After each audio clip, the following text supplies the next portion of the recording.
Навикнати сме да размислуваме и да ја критикуваме фотоманипулацијата во денешно време, но факт е дека таа од секогаш постоела. Со појавата на фотографијата се појавува и фотоманипулацијата, која што претежно се користела за политички цели и лажно представување на реалноста пред народот. Таков е примерот со редица фотографии на политичари од тоа време, кои знаеле многу често да дадат заповед да бидат избришани дел од нивните соработници на одредени фотографии. Сталин бил познат по тоа што ги бришел своите непријатели. Во случајов избришан е Николај Ежов и во реалноста, а и на сите фотографии. Бенито Мусолини наредил да биде избришан конјушарот со цел да изгледа похеројски качен на конјот. Абрахам Линколн не бил задоволен како изгледа на фотографијата, па наредил да искористат тело од друг модел, ептен трендовски и за денешно време.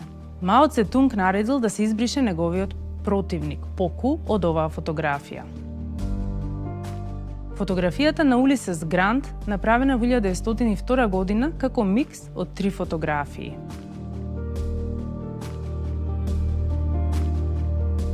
Многу чест пример е додавање на членови од семејството кои што не биле присутни на денот на фотографирањето, како и додавање на личности кои не се живи, ретуширање на портрети и коригирање на делови од телото и лицето, создавање фотоколажи, како и хумористични фотографии.